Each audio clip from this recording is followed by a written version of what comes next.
empreendedorismo feminino transforma o mundo.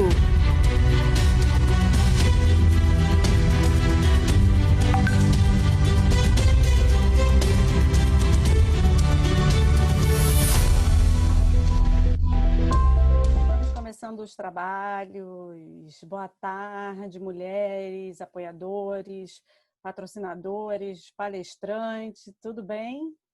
Espero que a semana tenha sido ótima. Vamos começar a nossa terceira semana agora do processo de aceleração e teremos mais 2 palestras hoje. Bom, alguns lembretes. Colocar nos perfis, o pessoal que está entrando agora, né? Peço que coloque nos perfis de vocês o nome e do lado do nome o nome da empresa. Vamos desligar os microfones todos. Novamente, a gente vai seguir a mesma metodologia, então as perguntas serão enviadas por chat. Durante a palestra toda, vocês podem enviar as perguntas pelo chat para o host Luiz Felipe, que depois ele me encaminha essas perguntas organizadas. Além disso, queria lembrá-las que ao final do evento ou no intervalo, vocês podem já ir preenchendo as pesquisas de satisfação, tá bom? Isso é muito importante para a gente melhorar esse processo e os outros, não é mesmo? Bom, eu tenho uma ótima notícia para vocês, que a palestra que vem agora é de um tema que é de muito interesse da maioria aqui, que é sobre marketing. Para falar de estratégias de marketing e comercialização, a gente está convidando o Fred Pacheco, da Logos Treinamento em Marketing. O Fred é consultor, palestrante internacional e conselheiro de empresas. Ele divide seu tempo entre o Brasil e os Estados Unidos, fazendo sua parte para ajudar negócios a terem resultados sustentáveis e prósperos, de maneira consciente e perene. Trabalhou 6 anos para a área de inovação e negócios digitais do grupo Itaú Unibanco e atua como conselheiro na Galleria Palms Hotel nos Estados Unidos, há 2 anos. Acumula 20 anos de experiência executiva em estratégia, planejamento, comunicação, mídia e social media. Teve passagem pelas maiores agências de publicidade do Brasil, veículos de mídia online e empresas como IBM, Michelin, Nokia e Itaú. Como consultor, trabalhou com Petrobras, Folha de São Paulo, Vale do Rio Doce, Motorola, UOL, Samsung e outras. Já empreendeu em startups investidas por fundos de risco e foi voluntário como mentor para microempreendedores. Atuou como diretor em associações como a Barrio, a WA Brasil e a PAD, além de presidir o Comitê de Pesquisa de Mercado da ABA e comitês da IAB Brasil. É autor do livro Negociação Ampla, de 2009, pela editora Casa do Autor. Pacheco é professor de pós-graduação na BSP e na SPM. Mestre em Ciências pela Unifesp e graduado em Comunicação Social pela UF. Tem Master em Liderança pela Ohio University e MBA pela FGV em especialização em Inovação na Stanford University. Bem-vindo, Fred. Espero que você fique à vontade. O palco é seu. Não se sinta acuado por ser minoria, tá bom? Tá bom, Mari. Obrigado. Nada. Bom, boa tarde, mulheres empreendedoras. É um prazer estar aqui com vocês. Sem dúvida, sou minoria, né? Agora a gente está com 51 participantes, deve ter uns 5 homens no máximo, né? Mas a gente vai tentar ajudar um pouquinho aqui desse lado também. Deixa eu compartilhar com vocês a minha tela, que eu preparei um material aqui bacana para a gente ver sobre marketing e comercialização. Tá? Na verdade, pedir ajuda para quem mais entende de apresentação, que é a minha sócia, né? E sendo mulher, melhor ainda para ajudar nesses temas. O único desafio é que para a gente falar o básico de marketing e comercialização, a gente precisava de umas 4 horas aqui juntos, né? Como a gente não vai ter, a gente acabou optando por trazer o que é mais importante a gente saber dos conceitos, do fundamento, e mostrar alguns exemplos de uso, tá? Para a gente discutir alguns exemplos que empresas, marcas, startups fizeram e quais ferramentas que elas utilizaram. E aí, no final da apresentação, vai ter uma lista bem grande mesmo de ferramentas para depois vocês conhecerem, explorarem e ver o que se aplica à realidade de cada uma das empresas, tá? Até porque vocês têm negócios muito diferentes, né? Então seria impossível abordar o que cada uma deveria fazer, né? Porque a gente vai ver que marketing é uma realidade diferente para cada empresa, depende do seu mercado, depende do seu público-alvo, depende de muitos fatores. Mas é importante entender quais são esses fatores para depois vocês poderem se aprofundar, planejar melhor e colocar isso em prática, tá bom? Então, mais ou menos essa é a ideia aqui para a gente nessa primeira palestra aí da terceira e última semana de conteúdos, né? Então, aproveitem bem essa semana para fortalecer o pitch de vocês, que vai ser na semana que vem. E com certeza vocês já tiveram muito conteúdo legal até agora que vai ajudar tanto a empresa quanto o pitch também, né? Eu acompanhei outras palestras, não deu para assistir todas inteiras, mas eu assisti algumas partes muito bacanas, né? Espero que esteja sendo bom para vocês e que essa aqui colabore também à altura. Então, a Mari já me apresentou muito bem, né? Não vou ficar repetindo, mas o mais importante do porquê que eu estou aqui com esse desafio, né, de trazer o conteúdo de marketing e comercialização para vocês é um pouco da minha experiência, né? Eu trabalho com marketing já há mais de 20 anos e eu já tive dos dois lados. Eu já trabalhei no marketing de grandes empresas, como a Michelin, por exemplo, e também já tive minhas próprias startups, como vocês, né? Eu fui um dos fundadores da Bubox, a gente criou a empresa do zero, né? Buscou investimento, teve fundo de venture capital que apostou na gente e desenvolvemos a empresa. Então, eu conheço um pouco na verdade, conheço bastante também da realidade de vocês, né? Então, a ideia é compartilhar um pouco dessa experiência também, como é que a gente faz quando é uma startup, né? Quando está numa realidade muito diferente de uma multinacional. Também na parte de empreendedorismo, né? Hoje eu sou consultor para algumas empresas grandes, mas também para empreendedores. Acabou que pelo meu histórico, né, eu acabei me especializando em fazer consultoria, mentoria, ajudar empreendedores e startups e recentemente eu comecei a atuar também na parte final da startup, que é quando você vende a empresa, né? Então agora eu estou trabalhando com um colega que é sócio da Great Group, que é uma consultoria de gestão, e eu entro na fase de negociar o merger acquisition, né, a venda ou a parceria, né, a fusão das empresas com alguma outra empresa do segmento. Tá? Então, é mais ou menos esse o meu histórico. O resto a Mari já tinha colocado muito bem para vocês. E, por fim, já fui mentor de vários empreendedores, além da parte profissional que eu comentei, como voluntário também, né? Que eu acho que empreendedorismo é super importante para o país, né? Por isso que eu fiquei muito feliz e honrado com esse convite da FINEP para participar com vocês hoje, porque eu acho que vale muito a pena, sabe? Que é muito importante para o mercado. Por isso que eu sou também voluntário com mentores de baixa renda, com empreendedores de baixa renda, né, para ajudá-los. Bom, agora partindo para o conteúdo, para a gente não perder tempo e aproveitar bem essa primeira hora aí, depois a gente vai para o bate-papo. Além da empresa, tá, que é fundamental você pensar bem no marketing e nas estratégias de comercialização, o pitch de vocês também é uma experiência de marketing e venda, né? Porque quando você faz um pitch, seja para o comitê avaliador da FINEP, seja para um investidor, seja para um possível comprador, você está vendendo alguma coisa, né? Você está vendendo a sua empresa, você está vendendo a sua ideia, você está vendendo o seu programa de negócios e precisa ter marketing, né? Porque o pitch é um momento de você seduzir a pessoa, de você encantá-la. Então, todos os elementos que a gente vai falar de marketing aqui se aplicam a esse momento também.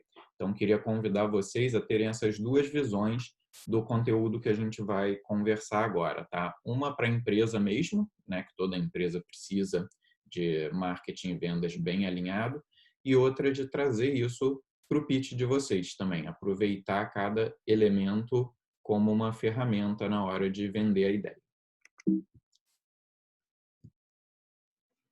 Mas antes da gente entrar de verdade no que é marketing e vendas, é uma coisa essencial, tá? E é a base de tudo, que é o propósito da empresa de vocês. Esse é um tema que eu adoro e sozinho já dava uma palestra boa, mas só para pontuar aqui, não faz sentido nenhuma empresa existir sem um bom propósito, tá? E esse propósito vai ser a base do nosso marketing, vai ser a essência para a gente conseguir vender os produtos, as ideias ou a própria empresa, tá? Toda empresa, por uma condição sine qua non, tem que dar lucro, né? Ela tem que sustentar a sua operação, tem que dar lucro para os seus acionistas, senão ela não faria sentido existir. Mas muito mais importante do que dar lucro é o propósito, é a razão de ser. E é a partir daí que a gente começa qualquer tipo de comunicação ou marketing, tá? E o marketing de experiência, que aí está mais ligado principalmente à área de serviços, mas também se aplica a produtos, né? Tem uma essência que são os 3 Vs, que é a verdade, a vontade e o valor. Tá? E esses 3 Vs partem do propósito da sua marca, né? Que é o seu valor. Qual é a razão de você existir? O que você quer fazer de diferente? Né? Por que que você teve essa iniciativa de criar uma startup? E a partir desse valor é que a gente vai gerar uma vontade no público-alvo, né? De consumir o seu produto, ou de se ligar à sua marca, ou de usar o seu serviço, baseado na verdade, nessa relação de verdade, quando ela existe, naturalmente os públicos se juntam, sabe? As coisas funcionam. Hoje eu sou empreendedor também, né? Eu sou sócio fundador da consultoria Logos, né? A gente trabalha com consultoria e treinamento, ou seja, é uma empresa B2B também, como a maioria das empresas de vocês, e eu posso garantir para vocês que quando a gente está indo no B2B, e ainda mais B2B de serviços, como é o meu caso, esses 3 Vs são essenciais, sabe? Porque serviço, o produto é você, né? É a sua presença lá. E o cliente sente o que é verdade, o que não é. E quando está alinhado os valores seus com os valores do cliente, automaticamente as coisas funcionam. Tá? A gente volta a isso depois. Para pontuar, isso aqui vale a pena ter em mente, tá? Depois vocês vão receber esse material aqui em PDF, então vocês vão ter, mas se for anotar já é um bom começo aqui, eu tiro a foto da tela, porque esses aqui são os elementos que eu acho que vocês têm que levar de toda a parte de marketing para o pitch de vocês, tá? Na hora que você vai defender o negócio, a empresa, para um investidor ou para o comitê de avaliação, vocês precisam deixar claro da área de marketing.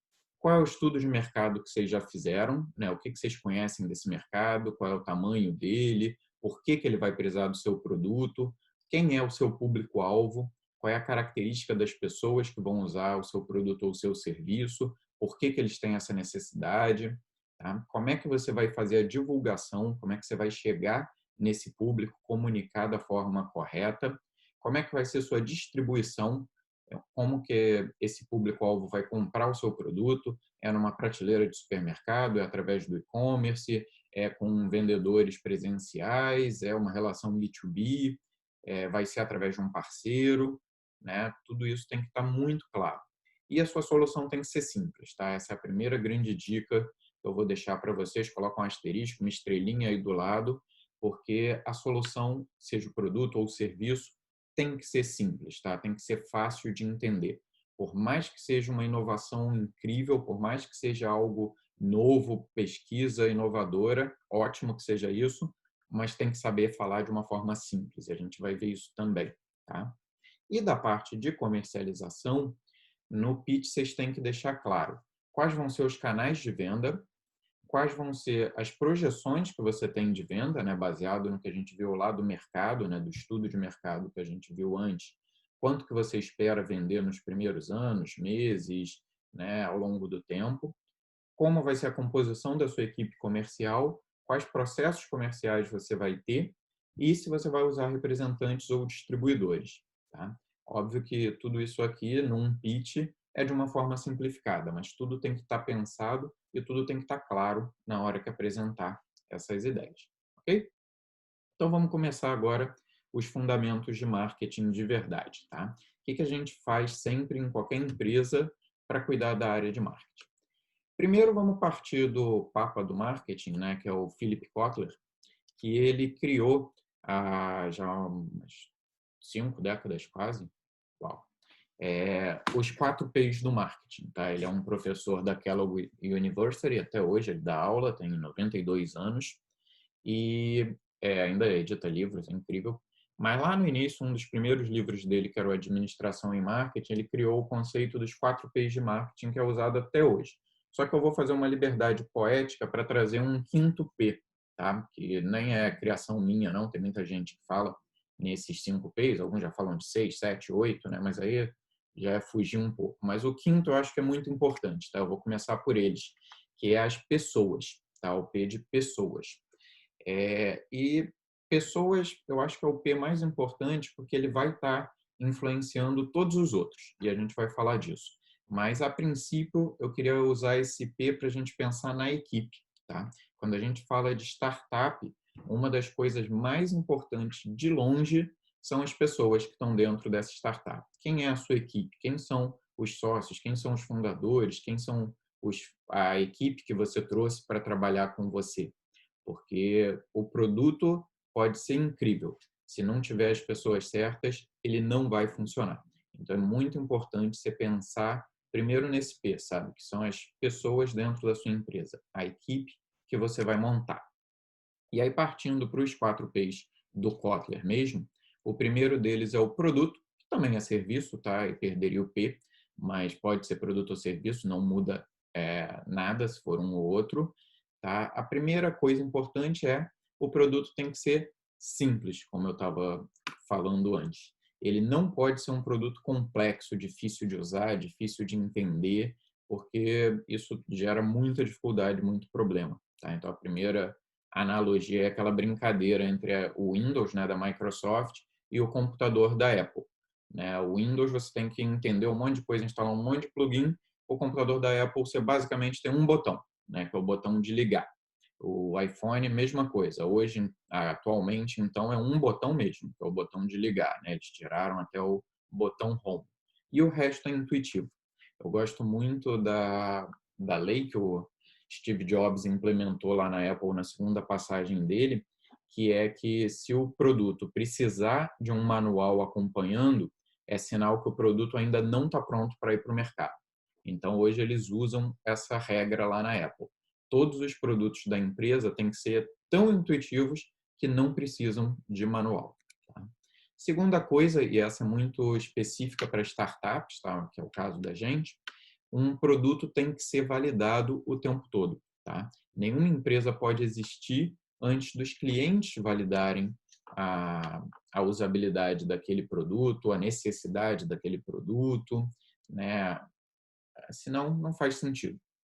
Então, no nosso caso de startup, o produto ou serviço tem que estar sendo testado o tempo todo, né? A questão do MVP, né, o produto minimamente viável, a gente colocar isso na mão do cliente para ouvir os feedbacks, adaptar esse produto, melhorá-lo, continuar avaliando, fazendo pesquisa o tempo todo e melhorando continuamente, tá? Então, o produto nunca está pronto. A gente tem que testá-lo o tempo todo e também não esperar ele ficar pronto para lançar, tá? Porque esse é um momento que simplesmente nunca vai existir. Uma startup tem que estar no mercado, tem que estar testando, tem que estar avaliando, tem que estar trabalhando isso. Tá? Segundo o Pedro Kotler, é o preço. Tá? Quanto que o meu produto vai custar? Né? E é uma coisa mais ou menos simples quando a gente está falando de uma maçã, como eu coloquei aqui de exemplo, mas que pode ser uma estratégia bastante complexa quando a gente fala de uma empresa e principalmente quando a gente fala de B2B. Tá? O preço é uma coisa um tanto abstrata, que você não tem um custo tão evidente quanto quando você vende uma commodity ou quando você vende um produto industrializado, né? Que você sabe ali quanto que ele custou, coloca uma marca, uma margem e chega num preço. Quando a gente está falando de um serviço ou quando a gente está falando de B2B, o preço está muito mais ligado à percepção de valor que o cliente vai ter. O quanto isso vai agregar para o cliente, vai reduzir os custos dele ou vai aumentar o faturamento dele. Então, a nossa composição de preço é muito mais complexa. Tá? Não dá para entrar no detalhe de todos os P's, né? Mas é importante entender que isso tem que ser pensado, tem que ser estudado, porque não adianta você ter o melhor produto do mundo se ele estiver mal precificado, tá? Se ele for caro demais, pouca gente vai comprar, e se ele for barato demais, também vai ter menos gente comprando, que é uma coisa engraçada. Mas se o produto fica muito barato, gera uma sensação de deve ter alguma coisa errada com essa empresa, né? E muitas vezes você perde venda por estar muito barato também. No caso do B2B, mais ainda, porque quando o produto é importante, ele é super estratégico para a empresa, mas o preço é muito baixo, em vez dele ser analisado pelo diretor de uma grande empresa, ele vai acabar sendo analisado pelo gerente ou até pelo analista da empresa, né? Porque você tem escalas de preço. Se é um projeto acima de R$ 100.000, provavelmente o diretor vai olhar pessoalmente, né? Vai analisar para aprovar aquele gasto. Se é um projeto até 50 mil, o gerente já aprova sozinho. Se é um projeto até 20 mil, o analista já vai aprovar sozinho. E muitas vezes você está com o interlocutor errado, já te atrapalha. Então, o preço é uma pegadinha, sabe? Tem que pensar bem no assunto. O terceiro P do Kotler é um menos óbvio, né? Porque a tradução em português não é a melhor do mundo. Traduziram por praça só para manter o P.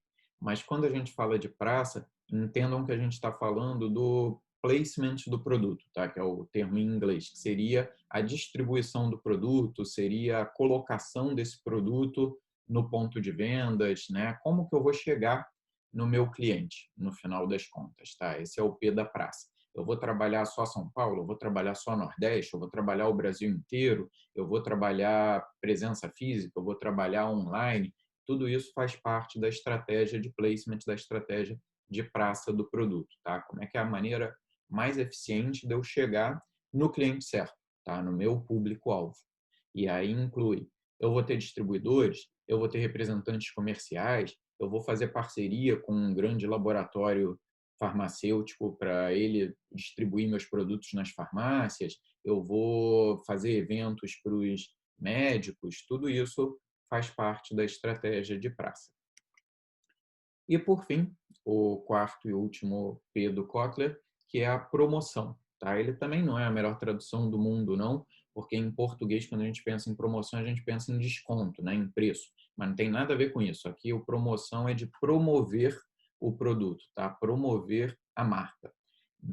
Então, quando a gente fala de promoção, esse P se baseia em comunicação, tá? É a melhor forma, os melhores canais para eu chegar no meu público-alvo. Como é que eu vou falar com eles? Como é que eu vou transmitir a minha mensagem? Como é que eu vou fortalecer a minha marca para o público certo, tá? Então, esse é o P de promoção. E aí vocês podem me perguntar, com toda razão, legal, Fred, mas qual é o P mais importante? E de verdade, não tem. Tá? É um equilíbrio aqui em 4 pernas, tá? 4 pilares. Se você tiver um produto muito bom, mas com o preço errado, não vai vender. Se você tiver um produto muito bom, com o preço certo, mas o cliente não consegue achar, não consegue comprar, não tem no ponto de vendas que ele vai, ele também não vai comprar você, vai acabar comprando algum concorrente, né? Ou seja, se os 4 P's não estiverem bem azeitados, a empresa não para de pé, tá? Então é muito importante sempre pensar produto, praça, preço e promoção, tá?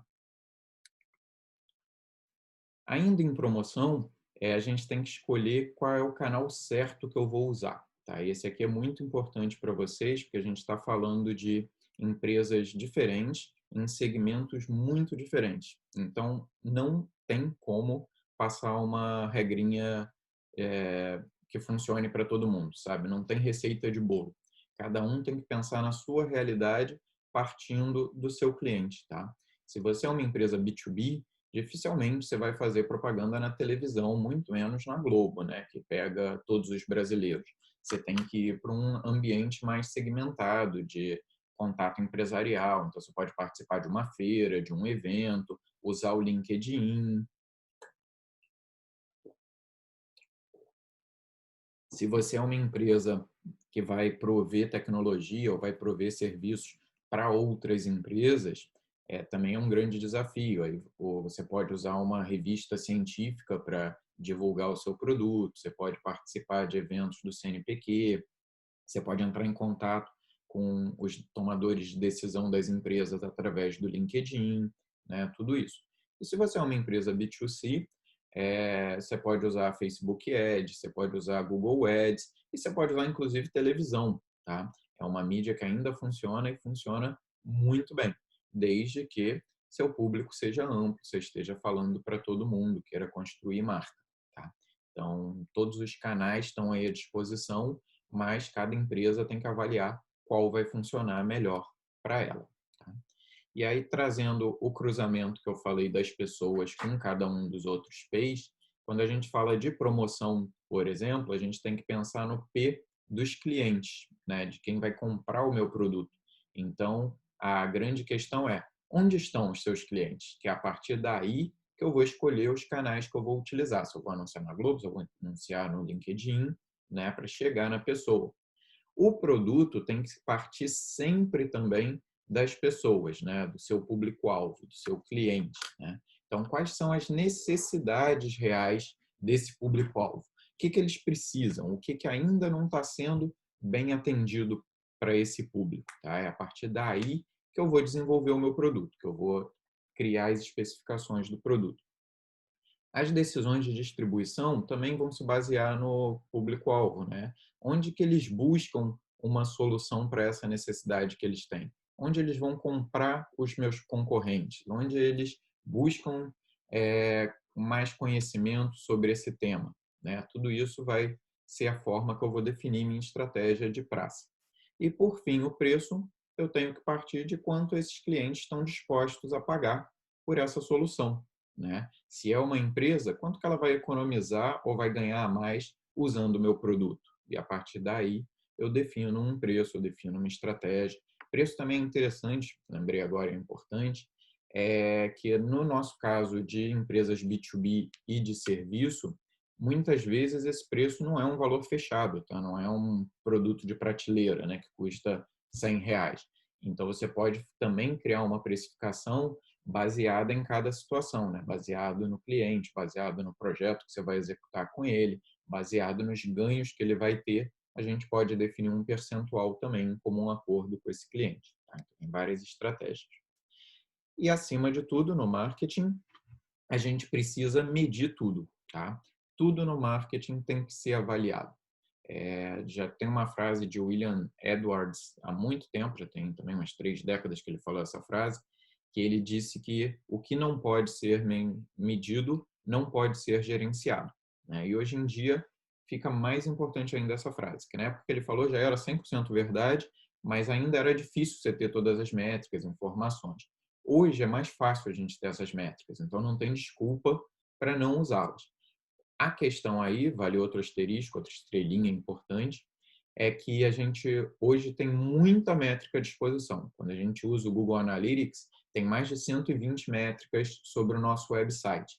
E a gente tem que saber quais delas a gente vai utilizar, tá? Qual delas a gente vai priorizar. Porque se você for olhar as 120, você vai ficar maluca e não vai conseguir fazer uma boa análise, tá? Porque é muita variável ao mesmo tempo e algumas são opostas mesmo por natureza. Ou seja, se eu melhorar numa, eu vou piorar na outra.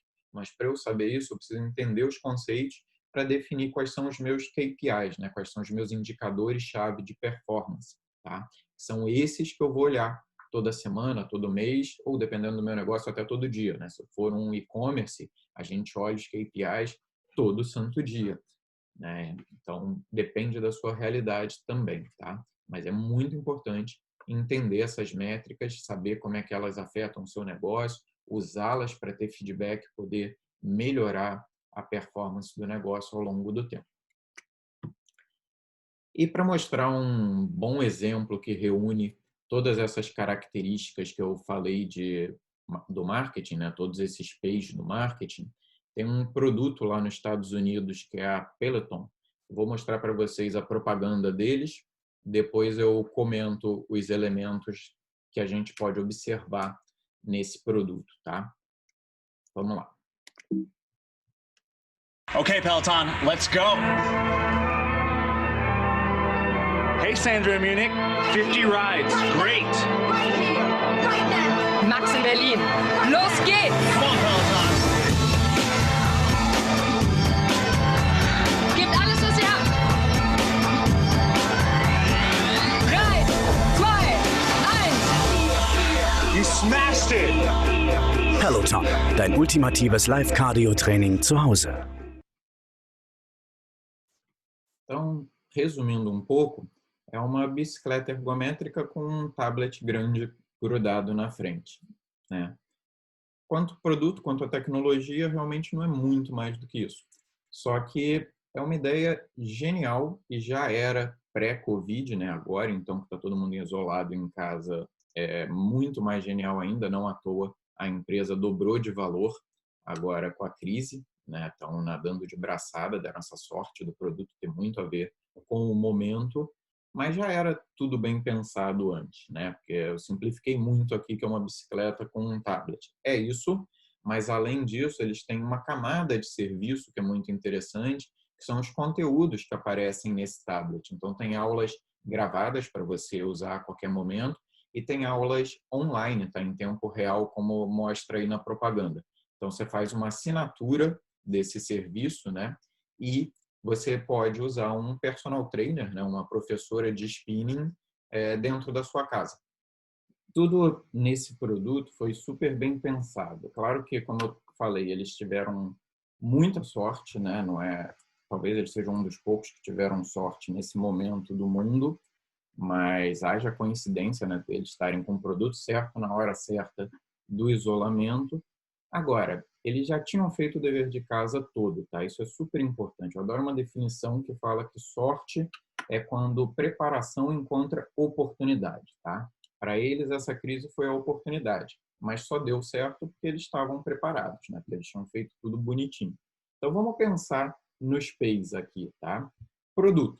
Eles têm um produto super simples, como eu falei, né? Que é uma bicicleta ergométrica com um tablet e aulas online. Todo mundo entende, né? E basicamente é um botão também, né? Você liga ali, conecta o tablet online, assiste a aula e vai pedalando. Não tem segredo. O produto é simples, atende às necessidades do público-alvo, né? São pessoas que querem cuidar da saúde, que querem perder peso, mas não querem ir até a academia, né? Ou são pessoas que querem cuidar da saúde e perder peso, mas que moram numa cidade que neva, você não consegue ir para a academia com tanta facilidade, ou que chove muito. Enfim, está bem definido o público, o produto atende a isso. A estratégia de preço deles é muito interessante, que a bicicleta é caríssima, só que eles fazem um modelo de assinatura. E aí, em vez de você comprar a bicicleta pagando à vista, né, você compra a assinatura dessas aulas, desses personal trainers por 3 anos e você fica com a bicicleta incomodado durante esse período, né? Então, fica mais suave para o cliente. Eles garantem a assinatura por 3 anos, que é uma renda recorrente que a empresa consegue ter previsibilidade, né? Manter o caixa mesmo numa situação difícil como a de agora, né? A praça, né? Como é que eles definiram a distribuição? Eles vendem essa bicicleta por venda direta, então eles fazem propaganda na televisão, outdoor, internet, e a pessoa compra isso ou ligando para o call center, encomendando a bicicleta, ou no e-commerce da marca, né? E preço, prazo, promoção. Prazo, acabei falando da promoção também, né? Que eu comentei que eles usam todos os canais, que eles usam televisão, internet. Por quê? Porque é um público amplo, né? Eles estão falando com praticamente todos os adultos, né? E isso permite que eles usem o maior número de canais, tá? Então, é assim que a gente pensa na hora de montar uma boa solução, sabe? Um bom produto. Pensar esses 4 P's e avaliar qual é a melhor combinação deles, tá? Aqui alguns exemplos já de ferramentas que são fáceis de usar para qualquer porte de empresa, tá? O Facebook, além de ter o Facebook Ads, né, de propaganda, de publicidade, ele tem uma ferramenta chamada Facebook Creators, que é feita para qualquer empresa conseguir criar a própria publicidade, tá? Eu recomendo que, sendo viável, a empresa já tendo condição, contrate uma agência de publicidade, porque eles são os especialistas em criação, em promoção, em propaganda, tá? Mas, como uma boa startup, às vezes a gente tem que fazer tudo, né? E aí, essas ferramentas como o do Facebook Creator, e agora até a Globo lançou o GloboSim, tá? Que é uma ferramenta onde você consegue fazer propaganda para televisão automaticamente pela internet, tá? Você entra nessa GloboSim e aí você sobe algumas fotos da sua empresa, do seu produto, coloca uns títulos e ele monta uma animação ali com as fotos para você veicular até na televisão. Não é na Globo Nacional, mas ela já está testando em algumas praças regionais, tá? E a mesma coisa com o Facebook. Tem o Facebook Creators, o YouTube também tem o YouTube Creators. Então, qualquer um pode e deve começar a divulgar a empresa, tá? Porque sem comunicação não chega a lugar nenhum. Outro aspecto que é super importante para a comunicação, para o marketing de uma startup, é fazer boas parcerias, tá? E aí tem vários aspectos de parceria que a gente pode usar de acordo com o P que a gente está trabalhando.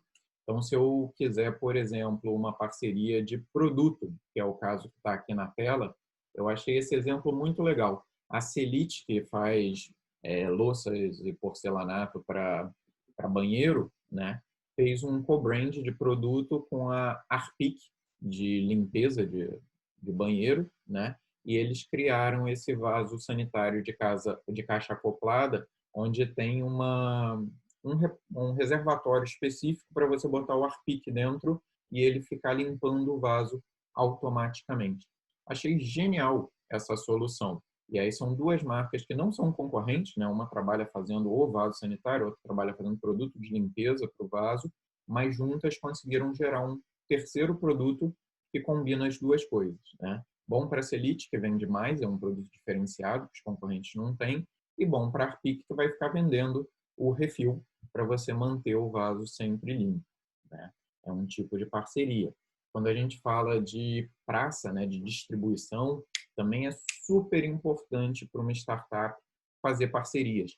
Porque imagina, tem várias empresas aqui assistindo essa palestra agora que trabalham no mercado médico, né, de biotecnologia, de agronegócios, e é muito complexo você chegar na ponta, você chegar no cliente final, porque já tem empresas gigantescas trabalhando nesse mercado, né, que estão há mais tempo, já conhecem os detalhes todos. Então, é muito mais interessante, dentro do possível, você fazer uma parceria, você se associar para alguém que já distribui produto para todos os clientes que você quer atingir, para levar a sua marca também, tá? E aí tem vários outros exemplos que eu coloquei aqui de marcas que fizeram parcerias, tá? Não vou entrar no detalhe por causa do tempo, mas Starbucks já fez parceria com Spotify, Levi's com o Google, BMW com Louis Vuitton, Mastercard com Apple Pay, né? Dá para a gente pensar em 1 milhão de possibilidades de produto, de divulgação, de estar em contato com o cliente, tá? Agora vamos passar para a segunda parte do assunto, né, que é a comercialização. Igualmente importante do que o marketing, a gente tem que vender o nosso produto.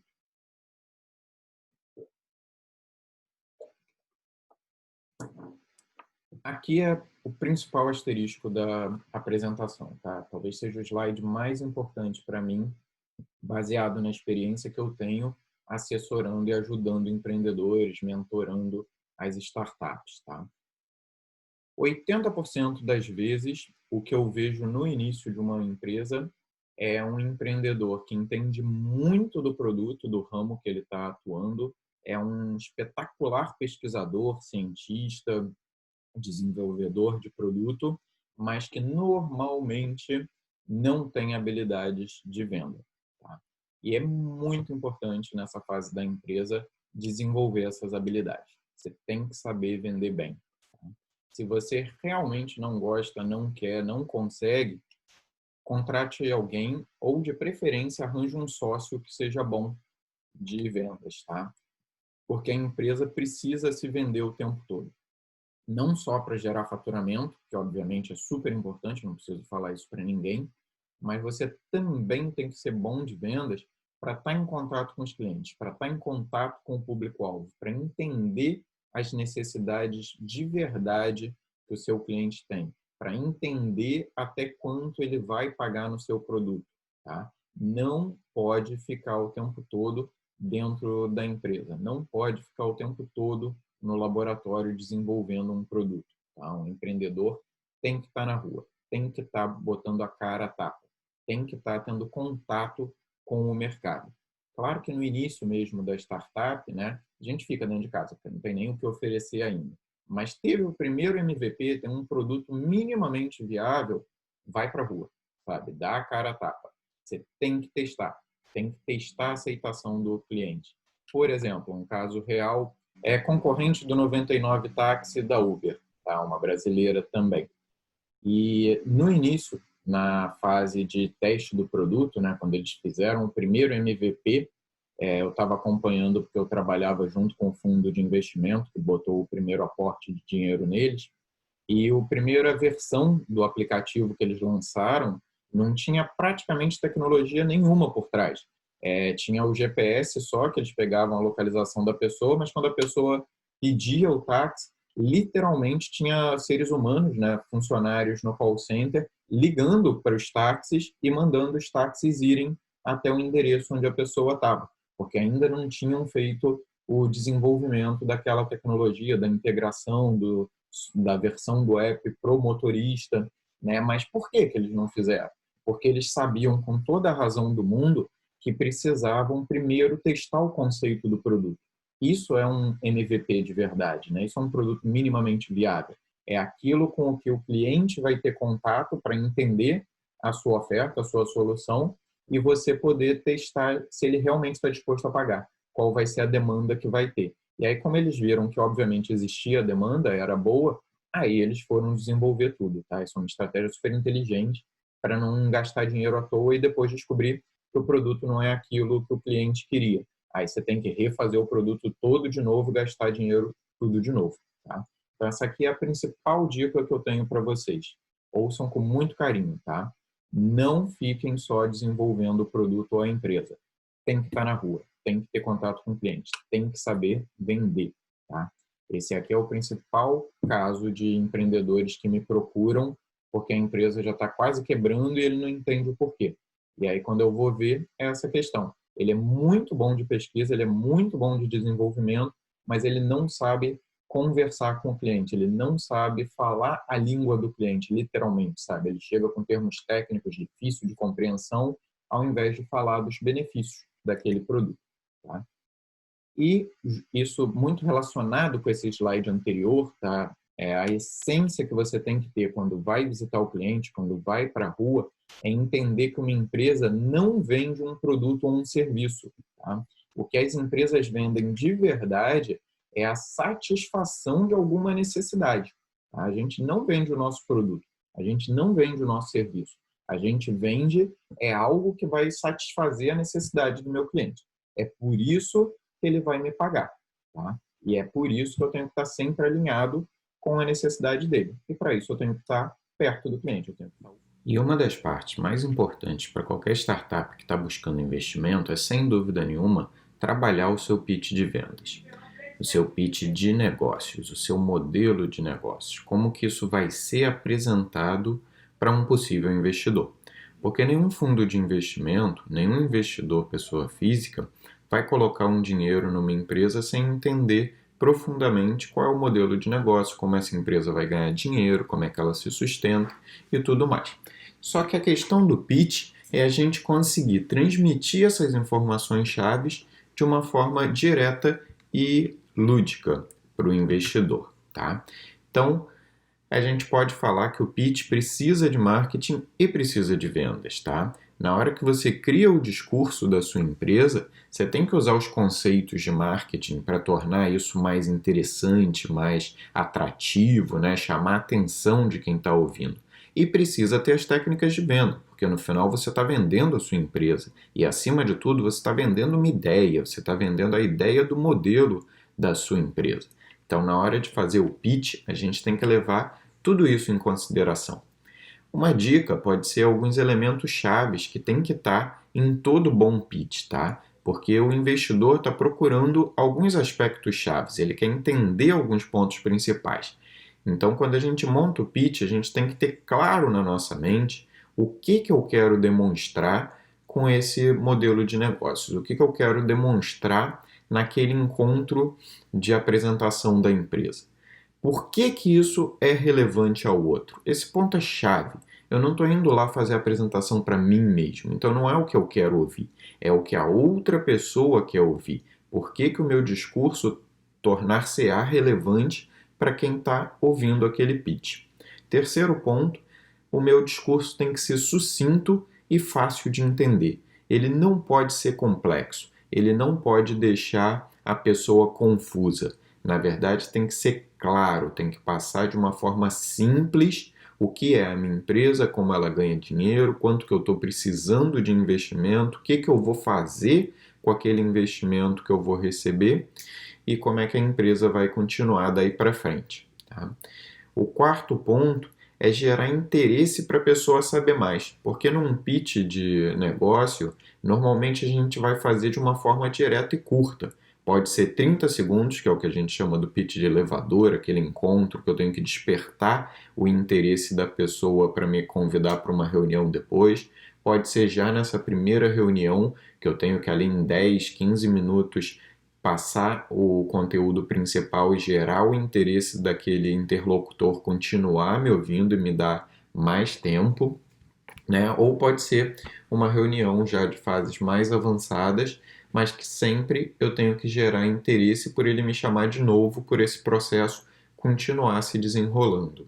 E o último aspecto é não deixar nenhuma dúvida e insegurança. Isso é muito comum quando a gente não pensa bem o discurso, quando a gente não testa a empatia de como o outro vai entender o que eu falo, eu posso, na verdade, complicar, deixar mais dúvidas e inseguranças, incertezas, né, se aquilo é plausível, se aquilo pode ser realizado, se aquela tecnologia é a que faz mais sentido, e aí a pessoa vai ficar na defensiva, que quando você não entende alguma coisa, a maioria das pessoas tende a abandonar o processo, ao invés de admitir a ignorância e perguntar mais sobre o assunto, tá?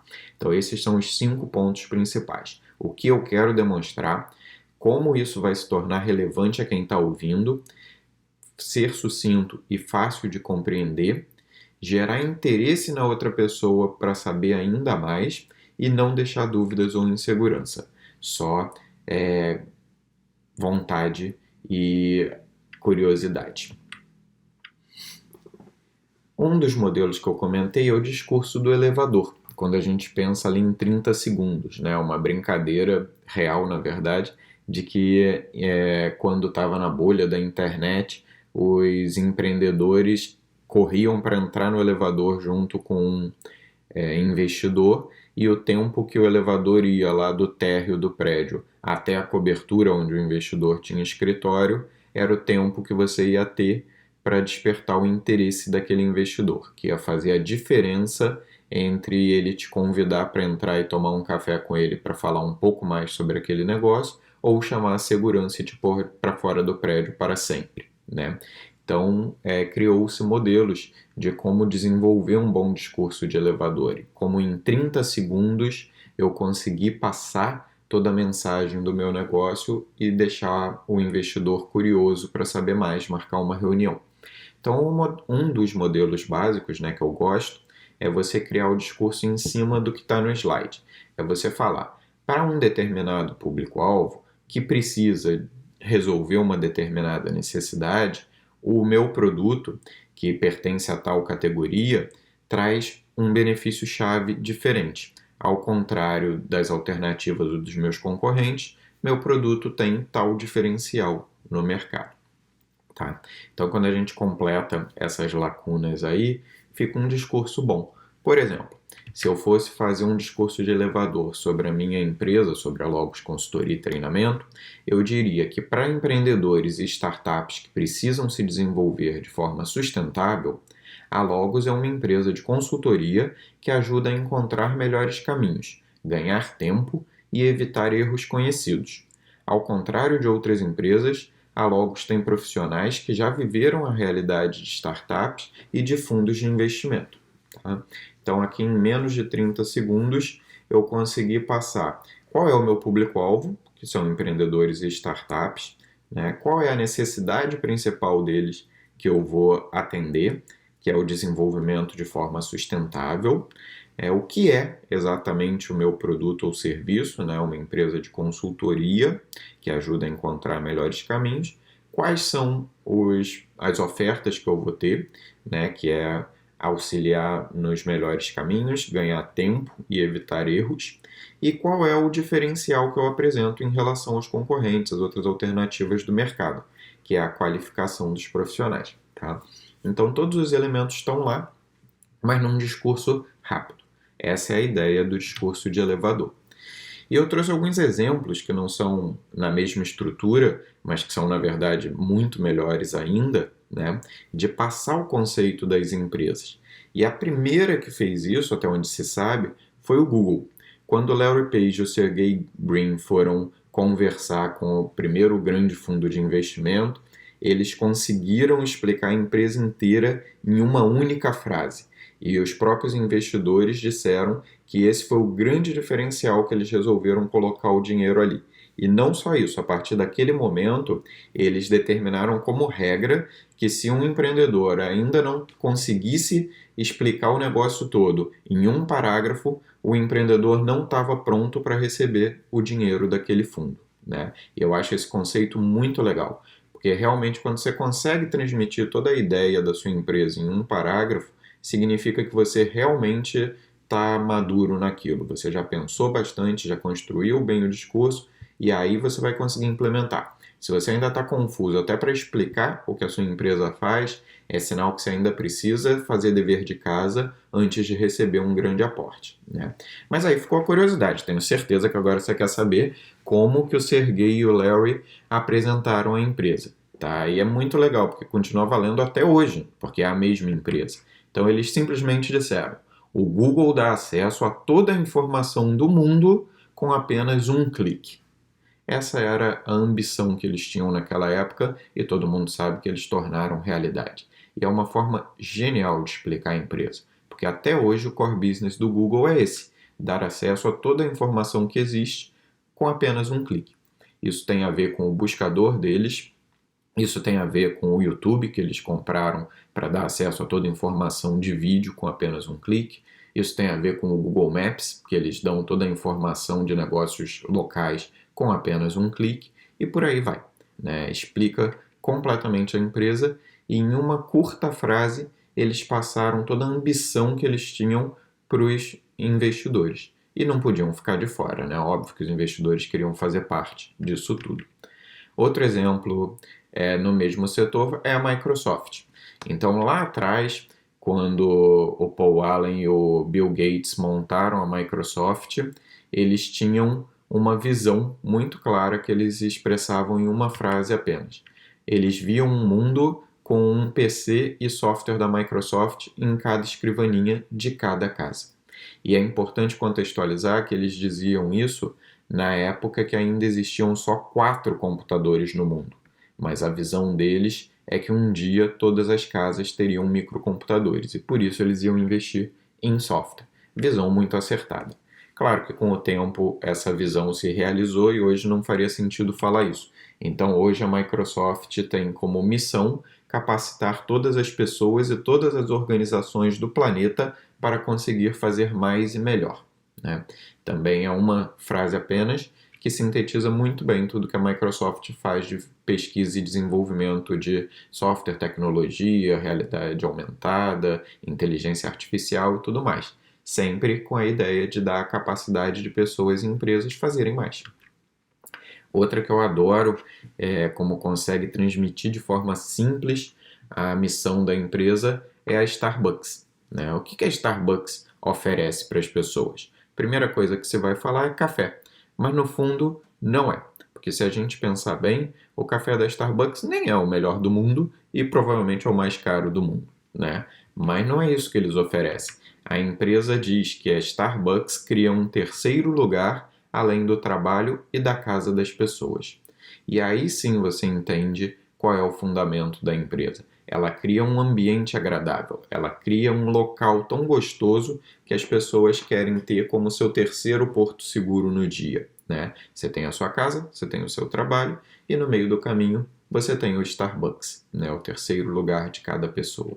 E aí a gente vê que a empresa realmente cumpre o que ela se propõe, né? Ela cria um ambiente gostoso, agradável, com uma boa Wi-Fi, sofás confortáveis, que faz você querer passar mais tempo lá, marcar reuniões lá, encontrar os amigos lá e, obviamente, acaba consumindo os produtos que estão lá. Outra forma muito bacana de apresentar a sua empresa é começar contando uma história.